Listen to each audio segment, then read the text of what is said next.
We're going to look at my operational cost for my previous vehicle, which was a Toyota Avalon, and my new Model Y. Starting with my previous vehicle, which was a 2015 Toyota Avalon Hybrid, front-wheel drive. It had a curb weight of a little over 3,600 pounds.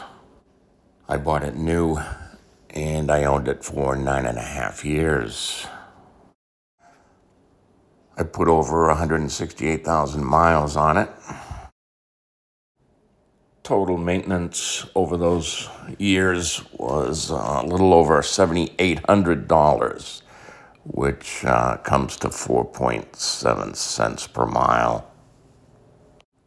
Fuel efficiency dropped over the years. When I first bought it, it was 40 miles per gallon, and by the time I traded it in, I was down to about 35 miles per gallon, and using an overall average cost of $3 per gallon over the years, that comes to 8.6 cents per mile. Adding maintenance and gas costs together, and you get 13.3 cents per mile overall. Now moving over and looking at the operational costs of my Tesla for the past year. The Model Y weighs in a little over 4,300 pounds, which is only 20% heavier than the Toyota. I've had it a little over a year, and I've put almost 19,000 miles on it. I had the annual caliper cleaning routine done for about $200. So maintenance has been zero, really. Total supercharger costs were a little over $2,500, which calculates to 13.3 cents per mile.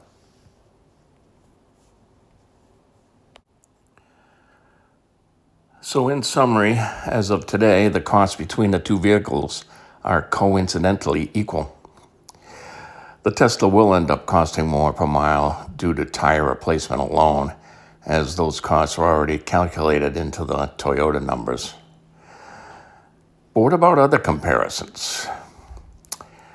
Toyota wins big on range. I regularly went 600 miles between fill-ups due to the 17.1 gallon tank. And I now get about 231 miles with an 80% charge in my Tesla. However, Tesla wins everywhere else, starting with the FSD versus Toyota's basic cruise control. All-wheel drive versus front-wheel drive. Model Y climate control and interior space are far superior to Toyota sedan. Tesla with remote interior climate control and the ability to summon your vehicle are unmatched. Maintenance costs by themselves should be considerably less with Tesla.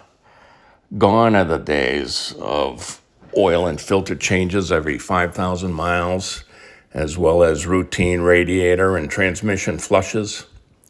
I'm going to predict, since I already use FSD 99% plus of the time, I will never see brake pads or rotor replacements. These are significant savings in both time scheduling service as well as the dollars spent. Even when I end up paying more in overall costs, it will be well worth it to me. At the time, the Toyota Avalon was the best car I ever owned. Now the Tesla Model Y beats it by far. I already take it for granted the level of stress-free driving Tesla has given me. With remote climate control and full self-driving, I'm able to get in the car and go under any weather conditions. I set the temperature to 68 degrees and it stays there throughout the year without any user intervention. What gas car could say that? As a parting shot, I love sharing this comparison of checking under the hood to compare the two vehicles. Combustion engines have become a Rube Goldberg mesh of wires, tubes, and thousands of parts. I do have to give a shout out to the mechanical engineers out there that have put so much technology into the combustion engine. Just think about it. That engine will run for 200,000 miles between temperatures of minus 20 and 120 degrees Fahrenheit, and at 3,000 revolutions per minute. That crankshaft is spinning at 50 times every second, and each piston is changing direction, going up and down at a rate of twice that, so it's 100 times every second. It really is mind-boggling. So they've had a nice run, but it's time for electricity to take over. I'll be very happy with the comparatively simple design of brushless DC motors with virtually zero friction and a battery pack.